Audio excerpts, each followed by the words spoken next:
All right, we're going to get into the incredible story of one man's journey from planning a horrific act of violence to becoming a voice for peace. And his story, well, it doesn't really start at the beginning. It starts with a knock at the door. Just imagine that for a second. You're at home, two guys in suits show up, and they drop those five little words. I mean, for most people, that's a moment of pure panic, right? But for Richard McKinney, a U.S. Marine veteran, his reaction was, well, it was something else entirely. That's what he said. No denial, no shock, just a question. A question that tells you everything you need to know. He was expecting them. He knew exactly what he'd been planning, and he was ready. He told them everything, right then and there. He laid it all out for them. He was going to build a bomb, an IED, plant it in a bank parking lot right across from the local Islamic Center, dial it in, and then, as he put it, just watch the show. So the real question is, how on earth does a decorated U.S. Marine get to a point like that? To really get the hate, you have to go back. You have to understand the soldier. You see, McKinney didn't join the Marines out of some deep patriotic calling. Nope, he saw a movie. He wanted to be Rambo. He wanted action. And you know what? He got it. He got all the action he could handle. His career dropped him right into some of the most intense conflicts of the time. We're talking Desert Shield and Desert Storm, combat in South America, the Philippines, the streets of Somalia. Let's just say the reality was a very, very long way from Hollywood. And that action took a heavy, heavy toll. He physically marked his body with a teardrop tattoo for every single confirmed kill. He stopped counting at 26. Each one of those marks was a memory, a life taken, and a weight that he carried with him every single day. And this right here, this quote gets to the absolute heart of it. That mindset that keeps you alive in a war zone, the ability to own it and let it go, it became a curse back home. That switch you're supposed to have, the one that lets you turn off the combat brain, for him, it was just broken. So when he came back to civilian life, the war wasn't over. It moved inside.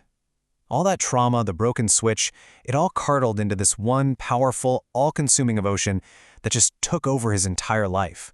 Pure, unfiltered hate. And this internal war was fueled by a shocking amount of alcohol. It cut him off from everyone, pushed his family away, and it was like pouring gasoline on the fire of his rage. Think about that. That's what he said about his reaction to just seeing two women in burqas at a shoe store. His hate wasn't some political idea. It was physical, it was instant, and it was terrifyingly real. It was an anger that was just feeding on itself, getting bigger every single day. And so he channeled all of that rage into this bomb plot. He planned for over 200 people to be killed or injured, and in his twisted logic, he saw this as some kind of final patriotic act. He knew it would lead to his own death by lethal injection, and he was okay with that. He didn't care. In fact, he later said his hate was the only thing keeping him alive. But just when he was at his absolute breaking point, something intervened. And it wasn't the FBI, it wasn't a therapist, it was his own daughter who was in the second grade. She came home from school one day and just innocently mentioned a classmate's mom who wore a hijab. And that was it. McKinney just snapped. All that hate he'd been keeping inside, it came pouring out in a flood of ugly, violent words he should never have said in front of any child, let alone his own. I mean, really think about that. What could possibly reach a person that deep in a violent abyss? What could break through all those years of trauma, alcohol, and this rage that just kept feeding itself? It wasn't an argument. She didn't yell at him. It was just the look, the silent, horrified look on his little girl's face. In her eyes, he saw that his monster-like words had made her question her love for her dad, her road dog. And in that single instant, that look shattered his entire worldview.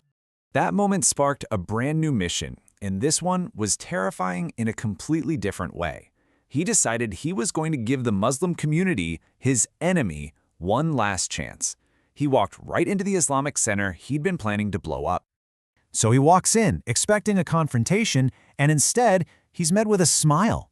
He asks to learn about Islam, and they just hand him a Quran. He goes back again and again, armed with questions, trying to find the hate he was so sure was in there. But every single time, they just calmly answered him. And just 8 weeks after he first walked in with murder in his heart, Richard McKinney became a Muslim. He described it as a profound awakening. he suddenly realized that the entire foundation of his rage, it wasn't built on anything real. It was built on a dangerous, deep-seated ignorance. So the man who was planning to kill hundreds of people was, in a way, reborn with a completely new mission. The hate that had been the only thing keeping him going was replaced by something else entirely. And I mean, look at this reversal. It's just absolute. A plan to kill becomes a mission to stop hate. Wanting to die for his country transforms into wanting to teach about peace. And accepting death by lethal injection is replaced by a drive to help other people find forgiveness. It's a total 180. And this was his ultimate takeaway. This was the universal truth he stumbled upon. He found that the core message of the religion he was conditioned to hate was the same message he'd known his whole life. It was all about peace and love. Richard McKinney's story is, without a doubt, an extreme one, but it really forces you to ask a pretty powerful question. It makes you rethink what hate is, where it comes from, and maybe, just maybe, that bridge from hate to understanding is closer than we think. It's an incredible testament to the capacity for change that lies inside every human heart.